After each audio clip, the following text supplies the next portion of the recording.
नमस्कार दोस्तों, मैं सौरभ आप सभी का आपके अपने चैनल साइनिंग सरफेस पे स्वागत करता हूं। आज की ये वीडियो बहुत इंपॉर्टेंट रहने वाली है दो विद्यार्थियों के लिए। जी हां, मैं बात करता हूं सीबीएसई बोर्ड कह लूं या फिर आईसीएसई बोर्ड कह लूं।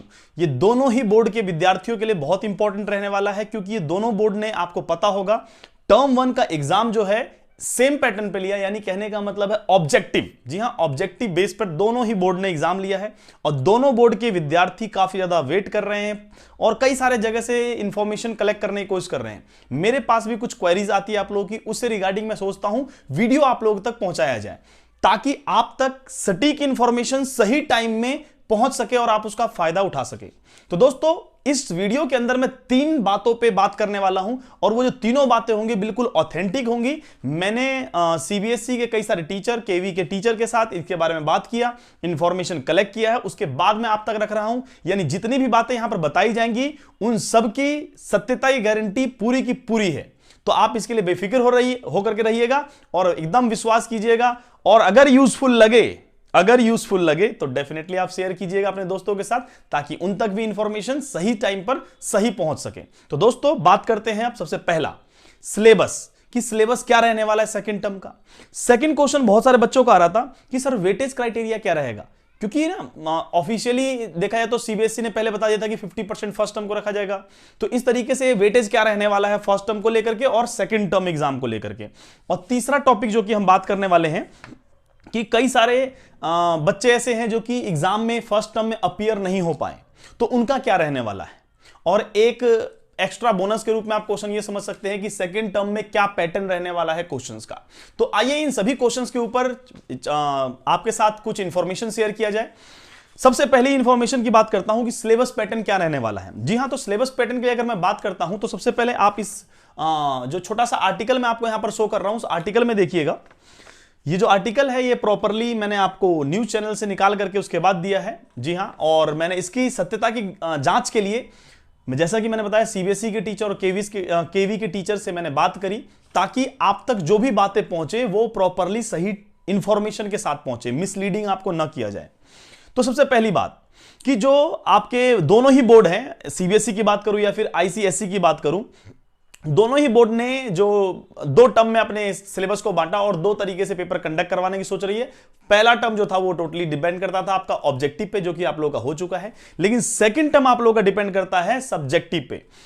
फर्स्ट टर्म का एग्जाम दिसंबर में हुआ था, सेकंड टर्म का पूरी की पूरी संभावना है एग्जाम आपका अप्रैल में होने का। जी हां, कई सारे बच्चे इस बात को लेकर के सोच रहे हैं कि कोरोना के केसेस को लेकर के क्या सर एग्जाम होगा या नहीं होगा। डेफिनेटली देखिए 90% मैं कह सकता हूं कि एग्जाम होने की पूरी संभावना है। सीबीएसई इस बात को लेकर प्रिपेयर भी कर रही है कि किस तरीके से हम एग्जाम को कंडक्ट करवा पाएंगे। गवर्नमेंट भी इसके अंदर जो है काफी सारे तरीके अपना रही है ताकि बच्चों को फायदा मिल सके और बोर्ड्स भी एग्जाम कंडक्ट करवा पाए, क्योंकि पिछले 2 साल से देख ही होंगे आप लोग एग्जाम्स को लेकर के बहुत ज्यादा हेराफेरी हो रहा है। इनफैक्ट टर्म 1 भी लिया गया, उसमें भी काफी ज्यादा धांधली देखने को मिला। तो अगर मैं बात करता हूं कि टर्म 1 का एग्जाम में जो अगर सिलेबस की बात करता हूं तो जो आपको बोला गया कि जो टर्म 1 में आ चुका है वो सेकंड टर्म में तो नहीं आएगा, इस बात की 100% गारंटी, क्योंकि वो पहले ही सीबीएसई अनाउंस कर चुकी है।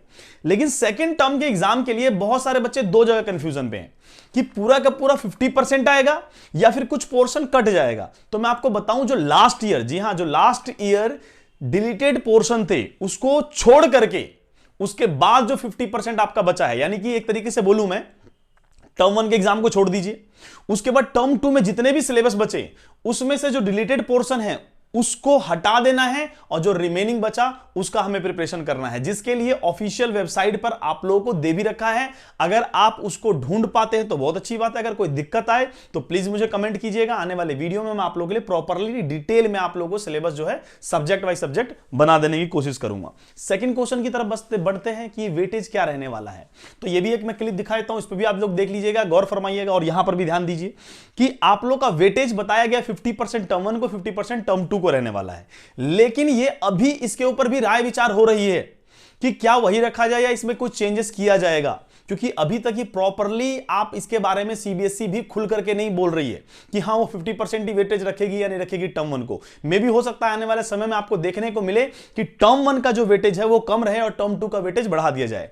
और एक और क्राइटेरिया याद होगा आप लोगों को, स्टार्टिंग में सीबीएसई ने बोला था कि अगर एग्जाम नहीं होता है तो टर्म 1 तो एग्जाम हो गया, अगर टर्म 2 एग्जाम नहीं होता है देन डेफिनेटली टर्म 1 को ज्यादा वेटेज दिया जाएगा, बट अगर टर्म 2 एग्जाम हो जाता है तो संभावना है कि दोनों को 50-50% वेटेज दिया जाए। लेकिन यह भी पॉसिबिलिटी चल रही है कि जिस तरीके से धांधली हुआ है टर्म 1 के अंदर, काफी ज्यादा चीटिंग चली, काफी तरीके से जो है बच्चों को मतलब एक तरीके से देखा है तो इंफॉर्मेशन पहुंचा दिया गया, 1 घंटे पहले पेपर लीक करवा दिया गया। इन सब बातों पे राय विचार चल रहा है कि हो सकता है टर्म 1 के एग्जाम को थोड़ा सा वेटेज कम दिया जाएगा, यह भी पॉसिबिलिटी है। अगले क्वेश्चन की तरफ चलता हूं कि जो बच्चे नहीं पहुंच पाए ड्यू टू सम रीजन, हो सकता है मे बी उनके पास उनका कोरोना रहा हो या कोई भी रीजन रहा हो, तो बोला गया जिनके पास ऑथेंटिक रीजन था, जी हां जिनके पास ऑथेंटिक रीजन था, कोई मेडिकल इश्यू है, तो उनको डेफिनेटली बोला गया है कि उनके एवरेज मार्क्स कर दिया जाएगा। एवरेज मार्क्स का मतलब है जो टर्म 2 में वो एग्जाम देंगे उसको ही हम डबल कर देंगे, टर्म 1 का भी उसमें इंक्लूड कर लेंगे, यानी उसको डबल कर दिया जाएगा। लेकिन जो बच्चे अपीयर नहीं हो पाए और उनके पास कोई ऑथेंटिक रीजन नहीं है, तो उनके लिए बोला जा रहा है कि वो किसी भी टर्म में अगर एब्सेंट रहते हैं तो उन बच्चों को फेल ही कंसीडर किया जाएगा। तो इस बात पे गौर फरमाइएगा, अगर आपके पास कोई वैलिड रीजन है तो ही कोशिश कीजिएगा कि आप एब्सेंट रह सकते हैं, अदरवाइज आपको प्रेजेंट रहना एग्जाम में बहुत ज्यादा कंपलसरी है, अदरवाइज आपको फेल कंसीडर कर लिया जाएगा। और लास्ट बात कर लेते हैं टर्म 2 के सिलेबस जो है उसके अंदर एग्जाम का पैटर्न यानी क्वेश्चन का पैटर्न क्या रहने वाला है। तो उसके अंदर आपको देखने को मिलेगा case based studies question, situation based questions, open ended questions, short questions, long questions, यानी जो पहले आप लोग देते आए हो सब्जेक्टिव वे में वही सेम टू सेम आपको देखने को मिलेगा। उम्मीद करता हूं ये वीडियो आप लोगों के लिए काफी इंफॉर्मेटिव रहा होगा। अगर इंफॉर्मेटिव रहा हो तो डेफिनेटली आप मुझे लाइक करके जाइएगा, उससे हमें भी बेनिफिट मिलता है, हमें भी थोड़ा सा हौसला बढ़ता है कि आपके लिए इसी प्रकार की इंफॉर्मेशन हम बना करके लेके आए। और अपने दोस्तों के साथ शेयर करना मत भूलना ताकि उन तक भी सही इंफॉर्मेशन सही टाइम पर पहुंच सके। मिलते हैं दोस्तों अगले वीडियो में, तब तक के लिए नमस्कार। अपना और अपने चाहने वालों का ध्यान रखिए।